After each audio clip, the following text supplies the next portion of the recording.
Hi, everyone. I'm Shirley Farrar, and this is Encouragement on Fire. Thank you for joining me today, May 7th. This is podcast number 62, and we are talking in the month of May in regards to osteoporosis disease. This is a disease that is I would say, a silent progression. And we need to find out who is affected. How can you be affected? Are there preventive measures that we can take? And what should you do if you already have osteoporosis? So, we're going to discuss that in the month of May. So, as you all know, before I get started, I like to do my Encourage Minute. This is our Encourage Minute. And in Encourage Minute, we like to talk about cancer. We like to talk about defeating cancer, sickness, and disease. And so I want to talk to you about how osteoporosis is possibly connected to cancer. And I'm positive there are many ways, but today we're going to discuss a few items. So the University of Rochester Medical Center stated that in their osteoporosis in women and with cancer, that cancer and some of its treatments can increase osteoporosis. Now, I talked about that in prior podcasts, that the treatments I was getting from the chemotherapy had resulted in me walking not my normal walk. And then to the point of where I don't have strength in my legs. I'm very thankful that I didn't get any fractures or any of those type of things, but it can affect individuals differently. So also in cancer.net, they said that cancer again can contribute to bone weakness and also fractures. Um, and we have to be careful. They state that cancer treatments can affect this process. Now, let me say this. When you go for, the bone density test, they're going to, you know, go in the back area and they're going to see how dense your actual, the density of your bone marrow is. Because if for any reason it's not at a level that you can have the chemotherapy or radiation, they want to know that going in, because I'm pretty sure there's other medications that can help you in that if you definitely have to have the chemo and the radiation at that time. So talk to your doctor in regards to that, because these are the things that do affect either yourself if you're going through that or you're about to go through that, or someone else that has just told you, this is what I'm going through.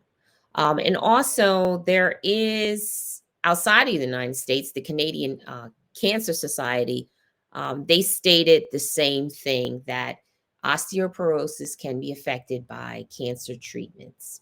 So if you're interested in knowing that information, go to their websites, read up more information about it. Okay? All right. All right, everyone. Today we're talking about osteoporosis, and as a disease, how does it affect individuals? Who does it affect, right? These are things that we should know, and we should teach our children as they are growing up so that they can be very mature in some of this understanding, the progression, and also because they are helping us to take care of the elderly in our homes. And if you are like our family, we honor our elderly. So as they're getting older, we take care of them. Preferably in our homes, but if we can't, we take care of them in our seniors complexes that are close nearby our homes, so that we can take care of them and we can monitor, you know, who is taking care of them and their progression in their health. But osteoporosis, the definition of osteoporosis is it's a medical condition, right? We know it as a disease. We know that it's a silent disease because many times there aren't any symptoms. And when I say that there aren't any symptoms sometimes in younger people, But all of a sudden, when you become older or a senior, now there's a progression of those silent symptoms. And now you're seeing the results, which can be osteoporosis or the onset.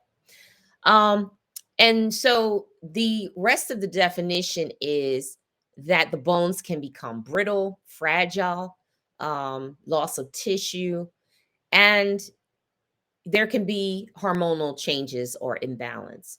And there is a deficiency of calcium and vitamin D. That is crucial. So if we know that and we're going to the doctor and we're getting our blood work, remember we always say go back to the doctor constantly. Every year you should be getting blood work, even if it's once a year, blood work, even if nothing is wrong, blood work, because the blood tells on us. It doesn't lie. Now, my spiritual people, you know exactly what I'm talking about, but it doesn't lie. And so, whatever results are coming from that blood, the doctor is going to look at it and talk to you about where your deficiencies are. And if you know that, that's why we have supplements. Sometimes we run out to the store, we grab all these supplements. We have no idea what is going on in our blood. But because of maybe some of the other physical symptoms we have, we assume. Never assume. If you are having physical symptoms, go to the doctor and have a blood work done. Because if you have the blood work done, now the doctor can diagnose you better with your help, with the actual blood work, as well as your symptoms. So I think that they work hand in hand. So just be mindful of that. And so there is going to be some things that arise. So you need to know that. The bones are affected, of course. That's number one. They may become fragile and there could be fractures over and over. That's how you know it has progressed to osteoporosis. So if you have an elderly person or if you have someone who is younger than that and they're having constant fractures or breaks, and I'm not talking about things related to sports. So that's not what I'm talking about. I'm saying they're standing there and all of a sudden they're falling and now they're getting a fracture. That's probably osteoporosis. But remember, I'm not a doctor. You need to go to the doctor and you need to find out what exactly that is. And they're going to ask for a blood test automatically. And then also, if you're an individual and you're sitting there and bending is a problem for you, or lifting something is a problem for you, or even coughing, you coughing and it exhausts you. It stresses you out. Any of these three things are stressing you out. Talk to your doctor, because it could be the onset of osteoporosis, or it could be something else. I'm not saying that it is, but I'm saying to you that those are some of the latter symptoms that tell a doctor that it could be osteoporosis, along with other things that the doctor may ask you questions on, or blood work, or other tests that they have you to do. Okay. And also, according to NIH, or the Osteoporosis and Related Bone Disease National Resource Center, they have stated that there are 5 things. 1, 2, 3, 4, 5. 5 things that can assist you. Now, are these things going to eliminate? Absolutely not. That's not what I'm saying, and that's not what they're saying. These things can assist you in eliminating, or hopefully helping you to eliminate, osteoporosis in the future. And those are exercise, and they want you to use weight bearing. If you do weight bearing exercises and also weights. So you want to make sure you're walking, those type of things. In addition to that, moderate your alcohol. If you're a person that drinks all the time, make sure that you limit that, because that can work against you down the line, if you in progression into osteoporosis. Do not smoke. If you're a smoker, you may want to eliminate that, especially if you have osteoporosis that runs in your family. And also, there's some preventive medications. If you have this running in your family, talk to your doctor. There could be something you could take at the time your doctor is saying, and that medicine could assist you in um, pushing off osteoporosis or even eliminating it from your progressive health. Um, and then also, as we always say, I know you're already thinking it. The number one thing, what are you eating? So all of us are subject to this healthy diet, making sure we have the appropriate calcium and vitamin D in our daily regimen. Now, keep in mind when you are eating your regular foods, breakfast, lunch, dinner, snacks, there is going to be some form of calcium in all of them, some form of D in all of them. So make sure that you're doing that blood work with your doctor, because now you can regulate, am I getting enough? Am I overdoing it? Because there's some other results that come out of overdoing your calcium, right? You want to make sure you're not doing that as well. So we want to have balance. Remember, we always talk about, I think it's Proverbs 11:1. False balance is an abomination, but a just weight is his delight. We want to make sure that everything in life we're doing has a balance in it. And so our healthy diet is really important. And then also, I want to give you a few facts, because a lot of times we think that osteoporosis is a woman's disease. I know many of the men are saying, wait a minute, what you saying? Yes, it can affect men and women. It can affect men and women. I think that our marketing pushes for the women. You see the women with the hunched back, those type of things. But it can affect men as well. And so if you are a man out there, take note and look at the history in your family as well as the women. And it affects all ethnic groups. So I don't want you to think because you are a specific ethnic group and you haven't heard about it before that it does not affect you. It affects everyone. Okay. Um, and yes, it does affect women. And, it affects, it's very common in non Hispanic women, white women, and also Asian women. And it's among men, it's very common in non Hispanic white men. So the African American and Hispanic woman, you're at a lower risk.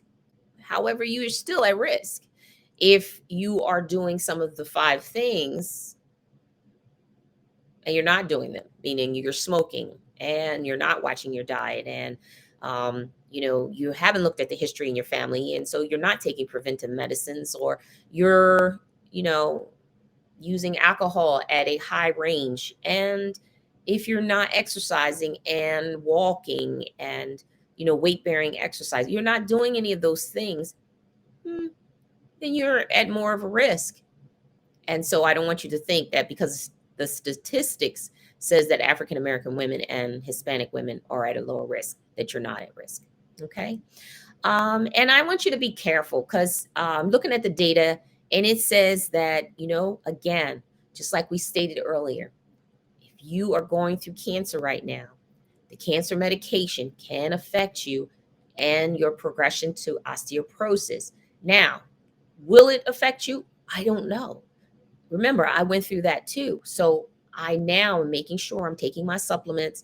I'm going to my doctor once a year or twice a year for that reason now, making sure I'm asking them about, can you read my information and what is it saying about my calcium? What is it saying about my vitamin D? Anything else I need to know in that area? In addition to, I'm making sure I'm exercising. I was the other day, I was at work, and I have a window in back of my chair. And so I use my chair and I do like squats, or I do leg lifts. I'm constantly doing um, exercises that can assist me in building muscle, building strength, those type of things. And then walking around the campus, you're going to see me walking around the campus a lot more. So, even if I'm slowly walking, the point is you're walking, and that's important. And also, I want you to know that, if should you think about osteoporosis as, well, I don't need to worry about that when I get older? Mm-mm. Remember I said silent disease. So there's going to be some things that are going to be symptoms, but you're not noticing their symptoms because you're not going to your doctor getting the blood work to find out if there's some low levels of calcium or other in your blood. See, the doctor knows how to read that to let you know. And now it's preventive, meaning the medication or supplements or your diet, changing your diet. So then later on, it's almost like in our retirement fund, but it's just not money. It's in your health. I like that. It's like your retirement fund. I want to be able to walk upright when I am older. And so I'm going to invest in myself now, in my healthy diet, my exercise, as well as wine is different than other alcohols. Wine is one of those things, if paired with the right meal, is really, it's almost like healthy medicine or the earth medicine. And it's supposed to help your body. All throughout the Bible, they talked about certain, wines, not liquor, but wine, and how it was a pure thing for your body to be able to be healthy. So we'll talk about that maybe in another segment. Now, I'm not telling all y'all to go out and drink a bunch of wine. And that's not what I'm saying. What I'm saying is talk to your doctor about it. Talk to people who know about wine and how it pairs well with certain foods, because it's not something you do all the time. It's something that you do because of ailments in your body. You're going through situations and how you can get your blood to where it needs to be. So, see, we're talking about a lot of things. Some of you know where I'm going with this, but we're not going to talk about that right now. Maybe we're going to have an actual segment and I could get some individuals that know about wine to come in and we can actually see how that's going to work with maybe our blood type. If you have children, there is a rare form of osteoporosis that you need to be mindful of. So if osteoporosis runs in your family, um, you should look in that. It's a juvenile osteoporosis. Uh, just being mindful, preventive for your children as well. Well, that's all we have for today. I hope you enjoyed our part one of discussing osteoporosis in the month of May. I am Shirley Farrar, and thank you so much for tuning in. I'll talk to you soon. Bye-bye.